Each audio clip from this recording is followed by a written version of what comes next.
kitchen.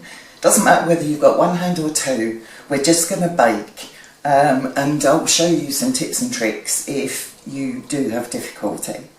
Okay, today we're going to be making English muffins. They're very different to the traditional American style muffins, and these are used, you can use sweet stuff or savoury. Here we go. First of all, I have around 500 grams of flour here. I'm using all-purpose flour for this recipe, so that's going into the bowl first.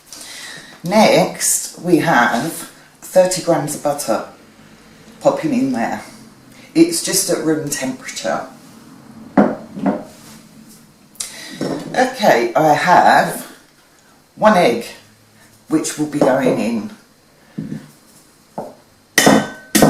You don't need to beat this at all. So I have my egg. In this jug I have 300 mils of milk. I'm using semi-skimmed, but you can use whichever milk that you like. Into that I've put 30 grams of sugar and 1 sachet of dried yeast. And I don't know if you can see, but it started frothing. Just make sure you dissolve the sugar before you pop the yeast in. Give it a good stir and dissolve the yeast.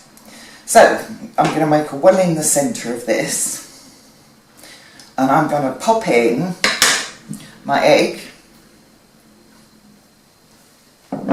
I'm going to pop in my yeast mix.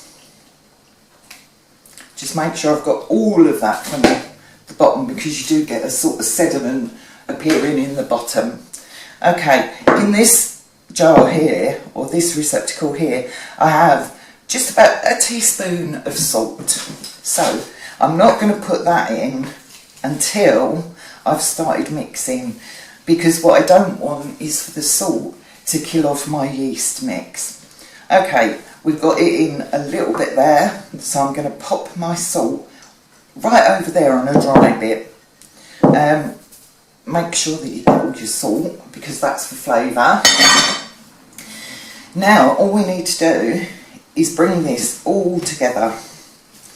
I'm using a wooden spoon, but I may change to my Mary's in a little while, because that grabs things from around the side. Now if you've only got one hand, use something firm to mix this together.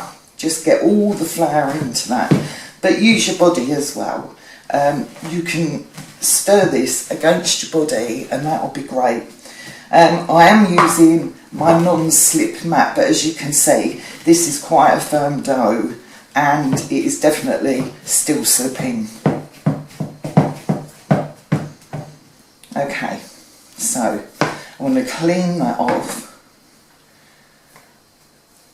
Clean my spoon off, because I'm going to get in there with my hands in a moment. So let's see if I can get, as you can see, this is a really firm dough. There we go. Okay, in this bowl here I have just some extra flour. That's so that I can flour my hand and get this all together. Once I've picked up all of the dough in here, once I've picked all the flour up in here, I can tip this out onto my mat and work this there. I've just sprinkled that with a little bit of flour. This is quite a sticky dough. Now you need to work this, because you don't forget, we've just put butter into that. We want to work everything together, and we want to get that yeast going as well. So we're going to knead this until it's all sort of together, smooth, the butter's in, everything's in together. This takes about 5 minutes, I would have thought, by hand of kneading. Or alternatively, you could use your food processor, which is the route I would normally take, because it's much easier. That will just pull this all together with no issues at all. Try not to put too much flour in, because we don't want to unbalance the recipe. So I'm going to continue to knead this until we're good to go.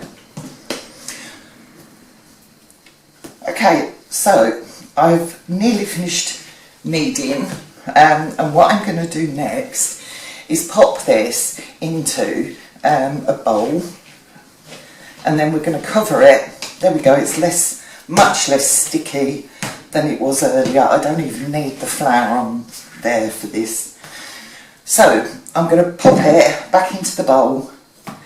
I'm going to cover it with a tea towel, and then I'm going to leave it somewhere nice and warm until it's doubled in size. Well, the dough's been resting for about an hour, and look at this. Now that's definitely doubled in size, which is what I was looking for. So I'm going to put some flour liberally on this mat that I use.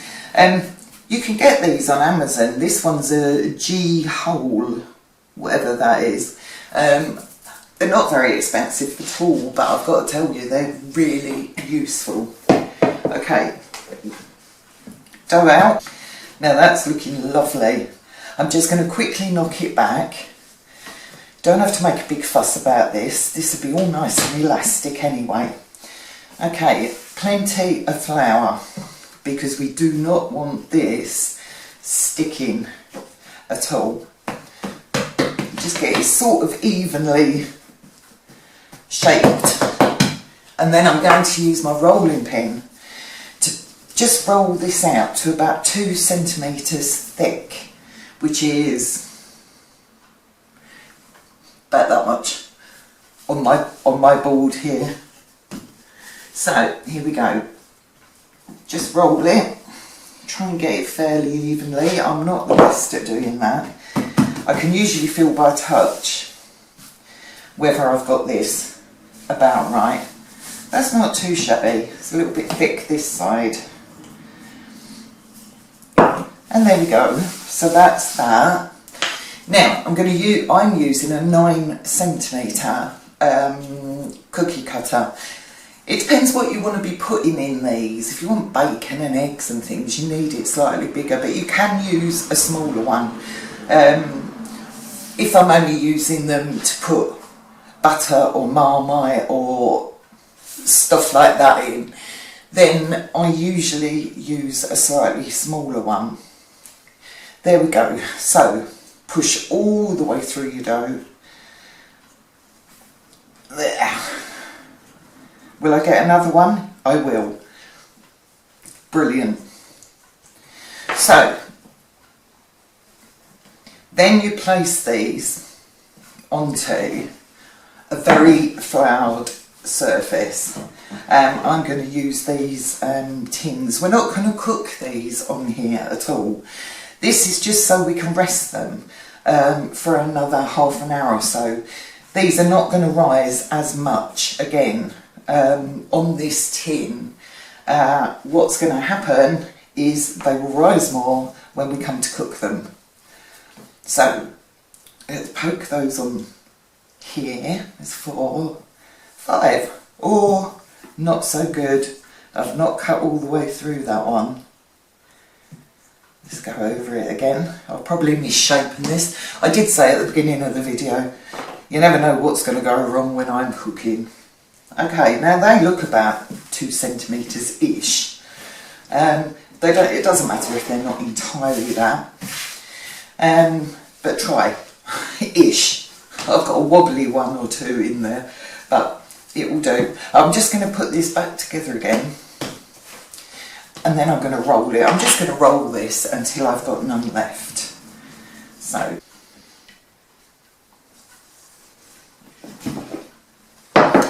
Okay, so I've managed to get 8 out of here, and a little bit left over. which I'm probably going to end up discarding. Now just use a little bit of flour on the top, like this, because when we come to cook these, we're not going to be using any oil, nothing. This is going to go straight into a griddle or pan, frying pan, as it is, which is why we've floured so well on the bottom of these, and we've put a little bit on top. Now I'm going to put these to one side and I'm going to leave them 30 minutes just to puff up a bit, but they won't puff up very much. Okay, so I've rested these now for around 20 to 30 minutes. That's all they need. They won't puff up that much. Now I've prepared my pan and I have my heat on medium.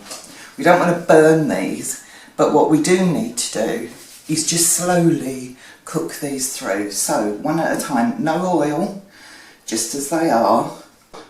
I'm going to pop some of these into the pan.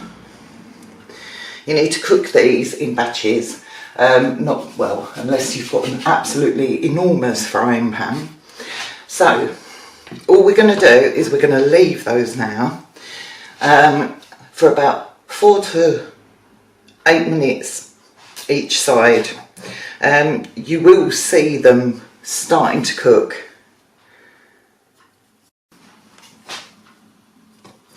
Okay, these have just been on for a couple of minutes, and I'm not sure if you can see this, but they're starting to go upwards, which is great. What's happening here is the yeast is being warmed through. We only needed to leave it on the tray for 20 minutes sort of, and they finish off here in the pan on a medium heat. You can see these are getting taller and taller, which is exactly what we're looking for. I'm not going to move them yet, because what we want them to do is start cooking through.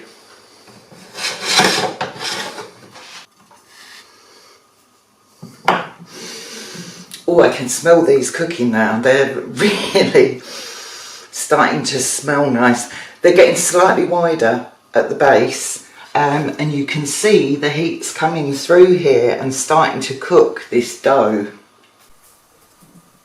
Now I could turn them over now and cook on the other side and then pop them into the other oven just for a few minutes to finish cooking through the middle. But I'm going to use this traditional method because they absolutely come out wonderful, moist, beautiful. Just checking they've not stuck, and no, they haven't. That's wonderful. This is why you keep plenty of flour on the bottom of these and some flour on the top.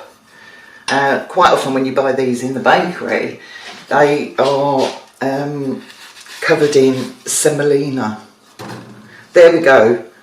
I've just turned one. Look at this. Now I can brush that off with the pastry brush afterwards if I don't want all this flour on here.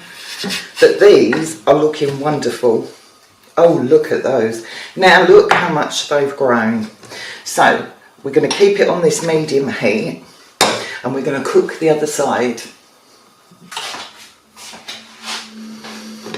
We are getting very tall. Now you just want all this dough here to cook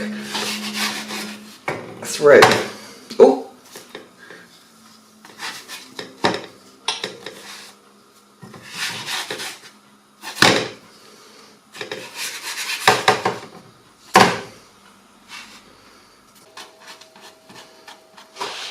okay, I'm going to use a pastry brush just to brush off some of the extra flour because I don't like mine too floury, but that's up to you. I'm quite happy to take some off, and they're looking gorgeous. Right, I'm going to call it on these. I think these are done. So out of the pan and straight onto a wire rack to cool. Let these cool completely. They will optionally be toasted later on. Right, I'm going to crack on with the rest of these and I'll see you for the taste test later. Well, my muffins are all cooled down and they're looking absolutely gorgeous. I've toasted these because I quite like these toasted and I've got some jam on them. But look at these, they're wonderful, absolutely gorgeous. Obviously we've eaten a few of those while I was toasting these. I dripped butter all down myself, so I've had to change my top. But anyway, let's get on with the taste test. Now, look at them. Absolutely squidgy and lovely. You can have bacon and eggs in these. You can make mini pizzas and use these as bases. It's just so many things that you can do with these, it's untrue. Anyway, no more.